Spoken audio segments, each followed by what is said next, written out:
देखिए, ये डिस्कोर्स, ये विमर्श हमारे लोकतंत्र के लिए उचित नहीं है। लेकिन मुझे ताज्जुब तब हुआ जब लोगों ने टिप्पणियां की, उनके साथी जो उनके गुण गाते थकते नहीं थे, शुभेंदु अधिकारी, आज से तकरीबन 1 सवा महीने पहले तक उन्होंने नंदीग्राम में ममता जी को बाहरी बता दिया। अब बंगाल में इतना तो तय है, नतीजे आने दीजिए।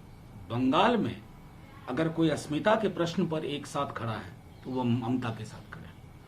लेकिन मेरा अपना मानना है कि ये अंदरूनी और बाहरी इस डिबेट को सेटल किया जाए। अगर ये मुल्क एक है, हमने तो वो दौर देखा है, कमाल की बात है। मैं जिस राज्य से आता हूँ, मेरे जिले का लोकसभा चुनाव का पहला चुनाव वहां से जो जीते थे आचार्य जेबी कृपलानी, एक दौर वो भी था और एक दौर ये आ गया। ये उचित नहीं है। चुनाव से जैसे कद्दावर नेता जब नंदीग्राम में कहती हैं कि अगर आप चाहते हैं तो मैं नॉमिनेशन करूंगी, मैं यहाँ की बेटी हूँ, अगर आप नहीं चाहते हैं तो मैं नहीं करूंगी, ये भावनात्मक अपील कितना काम आता है? देखिए, ये भावनात्मक अपील तो प्रधानमंत्री जी को काम आया।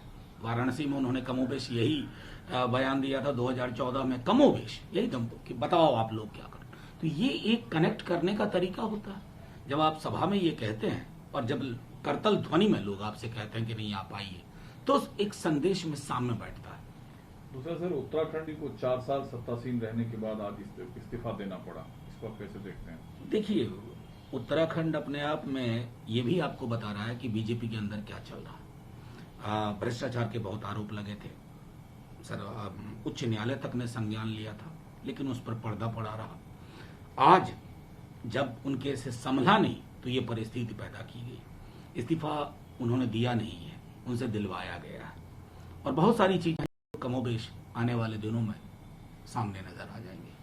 दूसरा सर, जो राहुल हो, पेट्रोल हो, डीजल हो, इस पर जो आम जनता से अंधाधुंध वसूली कर के रूप में की जा रही है, ये सिर्फ अपने कुछ मित्र वर्ग के लोगों को टैक्स में रियायत देने के लिए सरकार कर रही है, कितना सही है? देखिए, मैं सीधे तौर पे मानता हूँ कि कोई भी सरकार जिसके अंदर संवेदना अगर 10% भी होगी, तो पेट्रोल डीजल की जो कीमतें आसमान, जो अब तो आसमान क्या कहूँ, आसमान के ऊपर, और एलपीजी, इसका असर किस पर पड़ता है? जिन्होंने आपको वोट दिया, आपसे उम्मीद रखते थे। 5 समृद्धि के टापू जो चाहते हैं वो कानून आपसे बनवा लेते हैं, लेकिन आप इतनी रियायत नहीं दे सकते उन वर्गों को, उन वर्ग समूहों को जो हाशिए पे हैं या हाशिए से ठीक ऊपर है, वो तो और नीचे धकेले जाएंगे। अगर उनके सरोकारों की चिंता सरकार को नहीं है तो पता नहीं सरकार किसकी है फिर। सवालों के साथ आज भी दोनों सदन को स्थगित कल तक के लिए किया गया। मुद्दा वही है, बढ़ती फ्यूल प्राइस राइज। देखिए, बढ़ती फ्यूल प्राइस राइज हैं, कई दल जिनको मौका लगा, हमारे दल ने भी, हमने भी एक्सप्रेस किया, किसान के का मामला है। सदन के पहले चरित्र को समझना होगा। लोकसभा या राज्यसभा क्या है? ये महज इमारत नहीं है ना।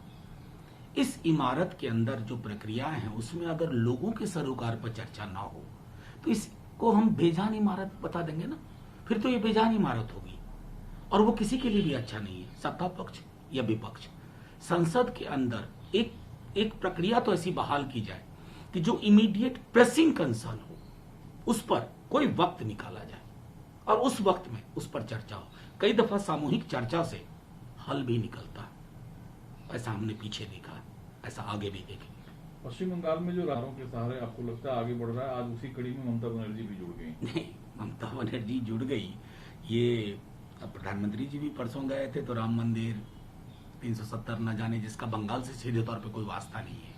मुझे दुख इस बात का है कि विमर्श कहीं से भी आ रहा हो, दुख इस बात का है कि 52 से लेकर के हाल के वर्षों तक हमने चुनाव देखे थे, रोटी, कपड़ा, मकान, महंगाई, इस तरह की चीजों पर व्यक्तिगत आस्था कभी भी चुनाव का मुद्दा नहीं होना चाहिए। व्यक्तिगत जो मेरी श्रद्धा है, मैं शिव भक्त हूं या राम भक्त हूं या दुर्गा को मानता हूं या मैं क्रिश्चियन हूं, मेरे सर कंसर्न अलग हैं, या मैं मुसलमान हूं, मैं समझता हूं मैं सिख हूं।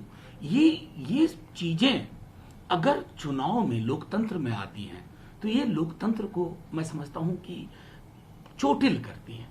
ये बात सबको समझना चाहिए क्योंकि ये न्यू नॉर्मल स्टैब्लिश कर रहा है और ये न्यू नॉर्मल कम से कम हमारे कॉन्स्टिट्यूशन के साथ अलाइन नहीं है।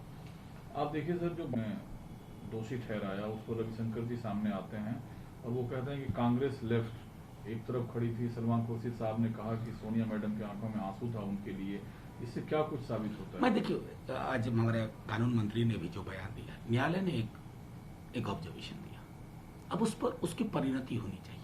ये पॉलिटिकल पॉइंट अगर स्कोर करेंगे तो वो हम भी बहुत सारी चीजें पूछ सकते हैं कि एनआईए के पास बोरी भर सबूत थे, रोहिणी सालियान को क्यों कहना पड़ा जो उन्होंने कहा 2014 में इनकी सरकार बनते ही कि दबाव है केस को कमजोर किया जाए, तो बात निकलेगी तो दूर तक जाएगी।